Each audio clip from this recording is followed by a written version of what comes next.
There was once a little boy who entered foster care at just 6 years old. His short life had already been filled with chaos, shouting, violence, and long nights where no one came to comfort him. By the time he arrived at his foster home, he had stopped speaking, not a word, not even a whisper. His file said that the trauma had silenced him. Teachers believed he might never talk again, and when he first arrived, that seemed true. He would sit in the corner, head down, avoiding eye contact. He didn't play with toys, didn't laugh, didn't cry. It was as if he had locked his entire world inside himself. The foster parents tried everything. They read him bedtime stories. They asked gentle questions. They even tried games to make him laugh. But no matter what they did, the boy stayed silent. Weeks turned into months, and still not a sound. Then one day, something unexpected happened. Your dad brought home an old dusty piano. It wasn't fancy. Some keys stuck, others sounded off, but it didn't matter. When the boy touched the keys for the very first time, something changed. He pressed one note, then another, and for the first time since he had arrived, his eyes lit up with curiosity.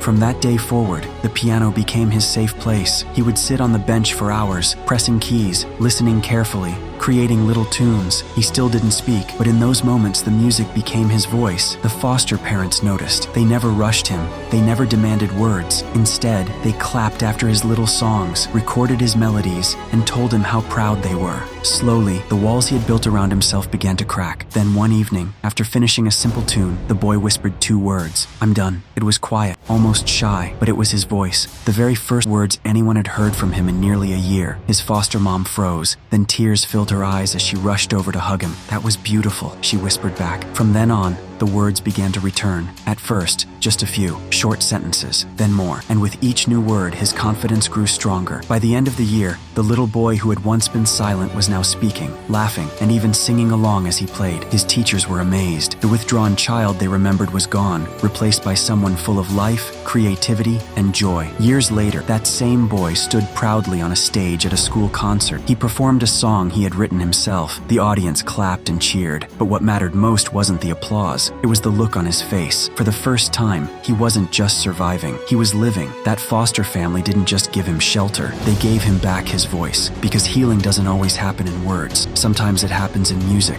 and sometimes it happens in the quiet, patient bonds of a family who never gives up.